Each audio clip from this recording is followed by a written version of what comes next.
জয়নুল আবেদিন শিশির, এই আপনি যদি এগুলোর কোনো উত্তর দিতে চান সেটা। আর আমার ব্যক্তিগত একটু জানার জায়গা কি, যে এই কথাটা বারবার ওঠে বিশেষ করে বিএনপির পক্ষ থেকে, এবং এর আগে একজন বিএনপির সংসদ সদস্য এই শোয়ে বলে গেছেন, যদি সুশাসন চান তাহলে আগে সুবচনের অনুশীলন করেন। এটা আসলে খুব একটা খারাপ আহ্বান আমিও মনে করি না। যে ঠিক আছে, মানে রাজনৈতিক বক্তব্য থাকবে, কিন্তু সেখানে সুবচন থাকাটা তো খারাপ কিছু না, কিন্তু রাজনৈতিকভাবে আবার যে এই এই এমবার্গো থাকবে, এই কথা বলা যাবে না, তেমনটাও আসলে বাক স্বাধীনতার পরিপন্থী বলে আমিও বিশ্বাস করি। তা আপনারা কি আসলে মনে করেন নিজেদের মধ্যে কখনো এই মূল্যায়নটি হয়েছে কিনা, যে আমরা কখনো কখনো মাত্রা ছাড়াচ্ছি কিনা সেটা ভেবে দেখার সময় আসছে? আচ্ছা, আপনি যেটা বললেন যে আমাদের সুবচন, আপনি শুধু নাসিরউদ্দিন পাটোয়ারির কোন খারাপ কথাটা বলছে বা কারে গালি দিছি, একটা গালি দেখান তো। মানে কেউ চাঁদাবাজ না এমন কাউকে কি নাসিরউদ্দিন পাটোয়ারি চাঁদাবাজ বলছে? বা কেউ দখলবাজ না এমন কাউকে কি নাসিরউদ্দিন পাটোয়ারি দখলবাজ বলে মিথ্যাচার করেছে?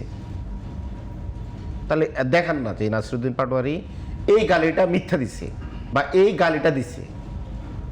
বরং নাসিরউদ্দিন পাটোয়ারি তার বক্তব্য যেগুলো দিয়েছে এগুলো বিএনপি প্রতিনিয়ত দেয়।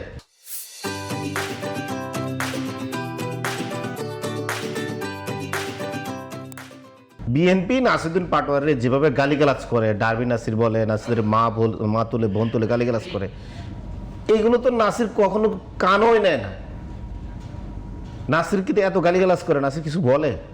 নাসির তার রাজনৈতিক শিষ্টাচারের মধ্য দিয়ে বক্তব্য দিয়ে যাচ্ছে, কেউ বলতে পারবে না নাসির গালি দিচ্ছে কাউকে।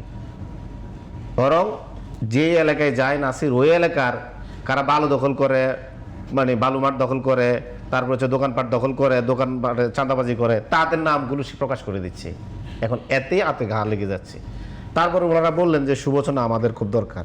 আচ্ছা বলেন তো, ওনাদের দলের যে ফজলুর রহমান জুলাই যোদ্ধাদেরকে নিয়ে যে অখাদ্য ভাষায় গালিগালাজ করেছে, কোন জুলাই যোদ্ধা যদি তাকে একই ভাষায় গালিগালাজ করে বিএনপি সহ্য করতে পারবে? বা যদি এখন আমরা ধরে যদি তারা ধাওয়া দিই যে আমাদের কারণে তোমার মতো লোক এমপি হইতে পারছো, অথচ এরশাদের সময় একটা ভুয়া ইলেকশনে এমপি হয়েছো, জীবনে এমপি হইতে পারো না। তুমি তোমার জীবনের শ্রেষ্ঠ অর্জন জুলাই আন্দোলন, এর মধ্য দিয়ে তুমি ফজলুর রহমান এমপি হইতে পারছো 1400 ছাত্র জনতার জীবনের মধ্য দিয়ে। তুমিও জুলাই পক্ষে ছিলা, কিন্তু এখন জুলাইকে অস্বীকার করছো। তো ব্যবহার তো খারাপ তাদের, অকৃতজ্ঞতা তাদের। আপনি দেখেন না, দুইটা আপনি একটা স্টোরি করেন, মানে আপনার মাল্টিমিডিয়া স্টোরি, একটা জার্নালিজম স্টোরি করেন না, দুইটা আমাদের বক্তব্যগুলো একসাথে করেন আর বিএনপি নেতাদের বক্তব্যগুলো একসাথে করেন, কারা বেশি, কাদের ব্যবহারটা খারাপ? আপনি জনগণ বা আপনার পাঠকের সিদ্ধান্ত নিবে। তারপরে বলছে আমরা মবক্রেসি করি, এই করি সেই করি। এই যে আওয়ামী লীগ সংশ্লিষ্ট, আওয়ামী লীগ সংশ্লিষ্ট আমি আসতেছি, দেখেন মানে ওনার কথা হচ্ছে আমরা সবাই আওয়ামী লীগ করি, আওয়ামী লীগ করে আওয়ামী লীগের পতন আমরা করছি। মানে আওয়ামী লীগ নিজের পতন করছে। ব্যাপারটা এরকম পতন করেন নাই, আওয়ামী লীগ এই যে মাঝে মাঝে আমাদেরকে বলে কি আমরা আওয়ামী লীগ করি, আর আপনারাই সবচেয়ে বেশি সুবিধা নিতে ছাত্র শিবিরে বলে যে ছাত্র শিবির হচ্ছে সব ছাত্রলীগ করছে। ছাত্রলীগের পিড়ে ক্যাম্পাস থেকে বাইর করে দিচ্ছে। মানে শিবির যদি ছাত্রলীগ হয় তাহলে ছাত্রলীগের পিড়ে বাইর করে দিচ্ছে, নিষিদ্ধ আন্দোলন করছে। আর এনসিপি হচ্ছে এখন আওয়ামী লীগ হয়ে গেছে, আর আওয়ামী লীগের পতন করছে। ব্যাপারটা কেমন যৌক্তিক মনে হয় না? এরকম হাস্যকর কোনো যুক্তি আছে? 4 তারিখ থেকে আন্দোলনটা বিএনপি নিয়ন্ত্রণে নিয়ে গেছে। আমি একটু শেষ করি, তারপর উনি বললো তো আমরা মবক্রেসি করি। বাংলাদেশে আপনি দেখেন, বাংলাদেশে আজকে দিনও বিএনপি দলীয় কোন দলে 5-7টা জায়গা কিন্তু সংঘর্ষ হয়েছে, আমাদের উপরে 2টা হামলা হয়েছে। এছাড়াও বিএনপি 5 আগস্ট পরবর্তীতে তার দলীয় কোন দলে 300 নেতাকর্মীকে খুন করেছে।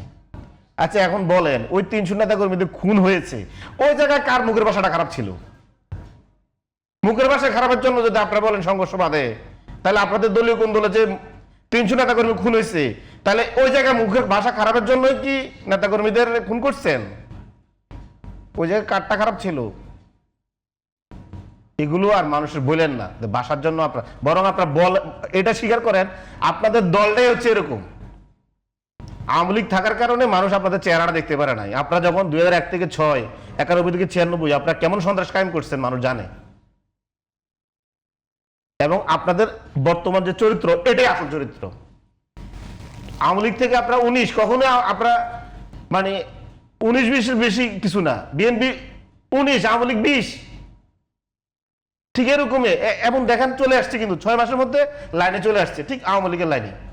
6 মাস লাগে নাই, বেশি সময় নেয় নাই, পুরো আওয়ামী লীগের লাইনে চলে আসছে। দলীয়করণ থেকে শুরু করে প্রথম দলীয়করণ করলো কি, প্রথম দলীয়করণ করলে হচ্ছে স্থানীয় সরকারের বিভিন্ন জায়গায় প্রশাসক বসিয়ে, তারপরে সিটি কর্পোরেশনে বসাইলো, বিসিবিতে বসাইলো, তারপরে এখন মানে বিভিন্ন সাংবিধানিক প্রতিষ্ঠান সংস্থা কর্পোরেশনে বসাইলো, সর্বশেষ নির্বাচন কমিশনে বসাই দিল।